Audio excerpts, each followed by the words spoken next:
Yeah, Christine, we're still trying to get information on what exactly happened there in that bus in downtown Tel Aviv. We do know that it was on a road that is in central Tel Aviv, and as you said, there have been casualties. There are at least 10 people who were injured.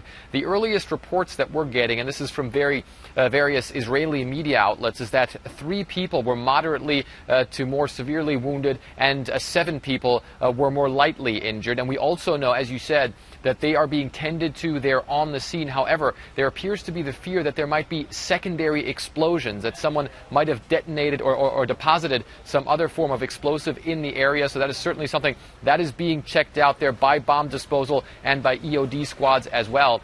But there are scenes there of people being treated on the sidewalks, people being tended to by ambulances that are on the scene. That is ongoing, of course.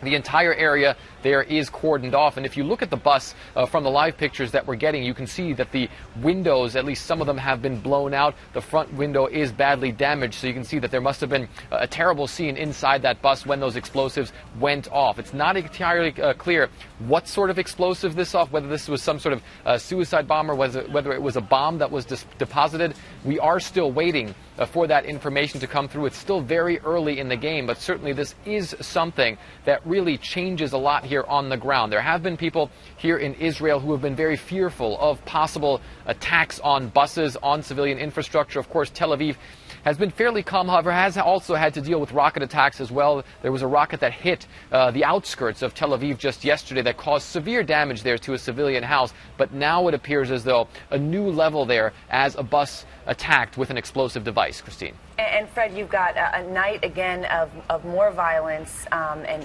escalating tension. All these talks of a ceasefire and getting close, but it just isn't happening yet.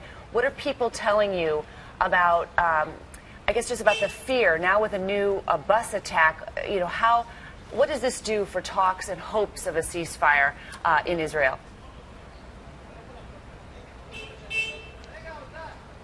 Well, it certainly makes it a lot more difficult, I would assume. And I can tell you from people on the ground here in Ashkelon, this is a town that gets hit by rockets all the time. I wanted to actually show you what's behind me, because these are some of the rockets that have been fired here on this town. These are Qassam rockets. These are some that are actually made in the Gaza Strip. They're sort of a more homemade weapon. This one, however, down here is a Grad rocket. This is a military rocket that is produced, for instance, in China, in Iran. You can see it has sort of tail fins that come out on these springs. Of course, these people are very fearful of that, and many people have told us, quite frankly, they are not in favor of a ceasefire or a possible truce at this point of time. They don't feel that their military has done the job yet. They fear that if a ceasefire goes into effect, they'll have to deal with stuff like this in the coming weeks, in the coming months, and possibly need another military campaign.